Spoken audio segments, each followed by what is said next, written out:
श्रीमद् भागवत गीता अध्याय 5। अर्जुन ने कहा, हे कृष्ण, पहले आप मुझसे कर्म त्यागने के लिए कहते हैं और फिर भक्ति पूर्वक कर्म करने का आदेश देते हैं। क्या आप अब कृपा करके निश्चित रूप से मुझे बतलाएंगे कि इन दोनों में से कौन अधिक लाभदायक है? श्री भगवान ने उत्तर दिया, मुक्ति के लिए तो कर्म का परित्याग तथा भक्तिमय कर्म दोनों ही उत्तम हैं, किंतु इन दोनों में से कर्म के परित्याग से भक्तियुक्त कर्म श्रेष्ठ है। जो पुरुष ना तो कर्म फलों से घृणा करता है और ना कर्म फल की इच्छा करता है, वह नित्य सन्यासी जाना जाता है। हे महाबाहु अर्जुन, ऐसा मनुष्य समस्त द्वंद्वों से रहित होकर भवबंधन को पार कर पूर्णतया मुक्त हो जाता है। अज्ञानी ही भक्ति को भौतिक जगत के विश्लेषणात्मक अध्ययन से भिन्न कहते हैं। जो वस्तुतः ज्ञानी हैं वे कहलाते हैं कि जो इनमें से किसी एक मार्ग का भलीभांति अनुसरण करता है वह दोनों के फल प्राप्त कर लेता है। जो यह जानता है कि विश्लेषणात्मक अध्ययन द्वारा प्राय स्थान भक्ति द्वारा भी प्राप्त किया जाता है, और इस तरह जो सांख्य योग तथा भक्ति योग को एक समान देखता है वही वस्तुओं को यथारूप से देखता है। भक्ति में लगे बिना केवल समस्त कर्मों का परित्याग करने से कोई सुखी नहीं बन सकता, परंतु भक्ति में लगा हुआ विचारवान व्यक्ति शीघ्र ही परमेश्वर को प्राप्त कर लेता है। जो भक्ति भाव से कर्म करता है, जो विशुद्ध आत्मा है और अपने मन तथा इंद्रियों को वश में रखता है, वह सबों को प्रिय होता है और सभी लोग उसे प्रिय होते हैं। ऐसा व्यक्ति कर्म करता हुआ भी कभी नहीं बनता।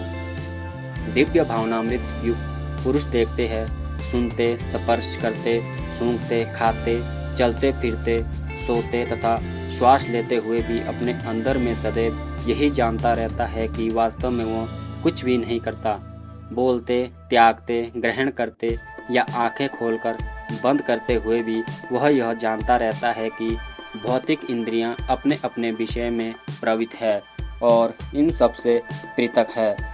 जो व्यक्ति कर्म फलों का परमेश्वर को समर्पित करके आसक्ति रहित होकर अपना कर्म करता है, वह पाप कर्मों से उसी प्रकार अप्रभावित रहता है जिस प्रकार कमल पत्र जल से अस्पृश रहता है। योगी जन आसक्ति रहित होकर शरीर, मन, बुद्धि तथा इंद्रियों के द्वारा भी केवल शुद्धि के लिए कर्म करते हैं। निश्चल भक्त शुद्ध शांति प्राप्त करता है, क्योंकि वह समस्त कर्म फल मुझे अर्पित कर देता है। किंतु जो व्यक्ति भगवान से युक्त नहीं है और जो अपने श्रम का फल कामी है, वह कर्म फल में बंध जाता है। जब देहधारी जीवात्मा अपनी प्रकृति को वश में कर लेता है और मन से समस्त कर्मों का परित्याग कर देता है, तब वह 9 द्वारों वाले नगर भौतिक शरीर में बिना कुछ किए कराए सुखपूर्वक रहता है। शरीर रूपी नगर का स्वामी देहधारी जीवात्मा ना तो कर्म का सृजन करता है, ना लोगों को कर्म करने के लिए प्रेरित करता है, ना ही कर्म फल की रचना करता है। यह सब तो प्रकृति के गुणों द्वारा ही किया जाता है। परमेश्वर ना तो किसी के पापों को ग्रहण करता है और ना पुण्य को, किंतु सारे देहधारी जीव उस अज्ञान के कारण मोहग्रस्त रहते हैं जो उनके वास्तविक ज्ञान को आच्छादित किए जाता है।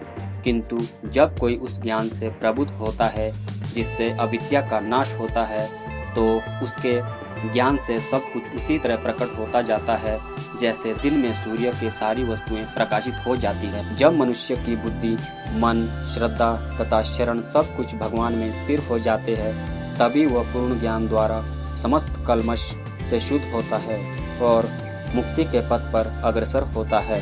विनम्र साधु पुरुष अपने वास्तविक ज्ञान के कारण एक विद्वान तथा विनीत ब्राह्मण, गाय, हाथी, कुत्ता तथा चांडाल को समान दृष्टि से देखते हैं।